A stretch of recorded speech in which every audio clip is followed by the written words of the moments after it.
What should you expect from life after cancer? I wanted to make a quick video just telling you guys what to expect after you finish your treatment. But before I start, all I want to say is everything I speak about in this video is based off of my own experiences.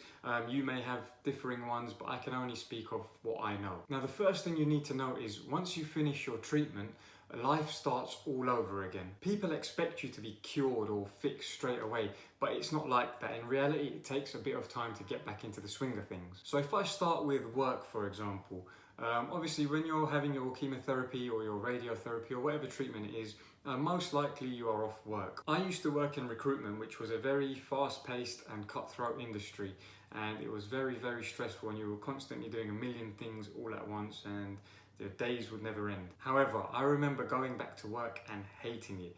Now, I already kind of hated what I used to do anyway, but then once I was off for my treatment, when I went back, it just kind of hit me like, this is not for you need to get out of here. Now, I have to say, the company I worked for at the time, they were really, really good to me. They were amazing throughout my treatment, and they were also very good to me when I was getting back into work. They kind of let me just ease myself back in, but it wasn't them, it was me. I just didn't like the job I was doing. And the way I saw it was, if I'm spending all my time here doing this, I want to be doing something I actually enjoy. When I first went back, I remember I was like lost. I was just lost. I didn't know what I was doing. I couldn't even remember how to use the phone at my desk, how to dial in or dial out or call other people within the company, anything, just little things I just couldn't remember, and I just felt like I'd lost my mojo in a way. It does obviously start coming back, and it did come back, and I actually performed better, I'd say, after my treatment than I even did before.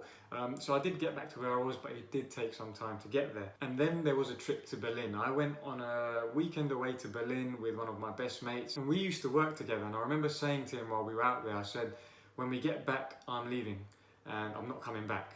And I remember we were there on a bank holiday weekend, so we landed on a Monday. On the Tuesday we went back to work, and I handed in my notice and I was leaving. I was done with it. But yes, it does take time to get back into work, so ease yourself in. Like I said, I was lucky.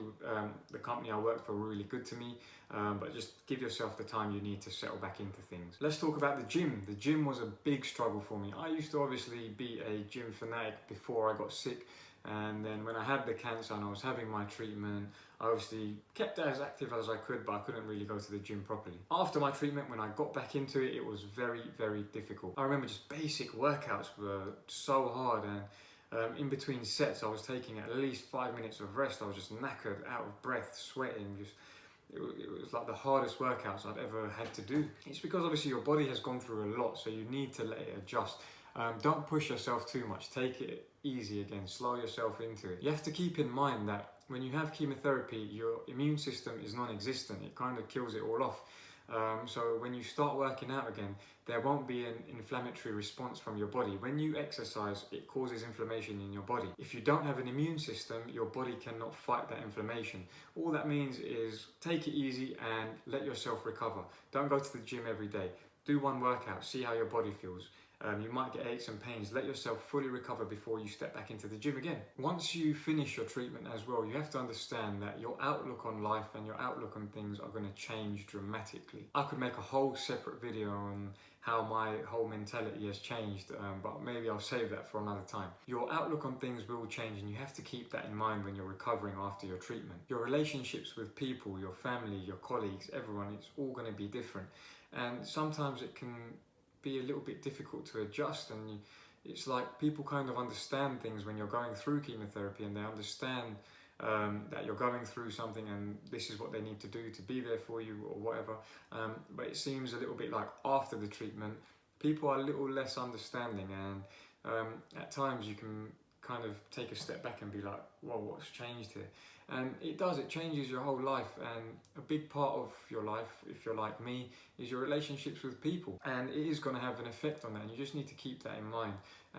Sometimes try not to be snappy at people, or try not to be so hard on yourself as to why are people being like this to me and things like that. You kind of do have to just get on with it, but it does change, and it can hit you hard if you're not prepared for it. And the final thing I quickly want to cover is you'll be more conscious about things. You'll be more conscious about your health. You'll be more conscious about your food.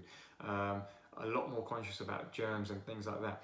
When you're having your treatment, If you're like me, I was a very big germaphobe anyway, and I didn't want to risk getting sick or anything like that. So when I was having my treatment, I was very cautious of all the things I'd be touching or the areas I'd be going to or what I'd be surrounding myself with, things like that, just to keep the germs away from me because I didn't want to get sick. And this still carries on after your treatment. I am still a big germaphobe and I wash my hands a million times a day and things like that. So keep that in mind, that it will still carry on after your treatment. When it comes to things like food, I used to eat quite healthy before I got sick. When I say healthy with the quotation marks, it's because what I was eating was good for the gym life. It was what was going to give me muscle mass and what was going to kind of help me burn fat and things like that. So it was a good gym diet, but not necessarily a good health diet. Health is very different. You get a lot of people in gyms now who look amazing with amazing physiques, but their insides are probably rotten. You know, they eat very toxic diets. My diet was very acidic, and that's very bad for you, and that is one of the things that can cause cancer. Whereas now I still eat foods that are good for me when I'm training, but I'm also a lot more conscious of having more alkaline foods, more vegetables, things like that. The foods I kind of ate during chemotherapy I still do eat now, and they've not changed. I'm a little bit more lenient now than I was. Obviously when I was having my treatment, I was on a very strict nutritional regime, whereas now I'm a little bit more lenient with it, but I'm still very conscious of it. Just before I carry on, if you do want me to make another video about food and going into more detail about it, just let me know and I'm more than happy to do so. It's just a lot to cover all in one, so I'm kind of just keeping it limited right now. So yeah, you will be a lot more conscious of things, but again, don't take it in a bad way. Don't think you've got OCD or you're just being over anal about things. Just if that's how it is, that's how it is. Do what's good for you. And that's the main thing that I want you to take away from this video. Everything is going to be different, and you have to, number one, ease yourself into it, and number two, do what works for you. And like I said, all the things I've covered are based on my own experiences. Yours might be different. If you have experienced similar things to what I've just spoke about, or if you have experienced something different which I've not covered, please comment below. I'd love to know and hear about all your experiences too. If you haven't already, please subscribe to my YouTube channel. It would mean a lot to me. And if you don't already, please go and follow me on my Instagram. It's at DNAFitnessUK.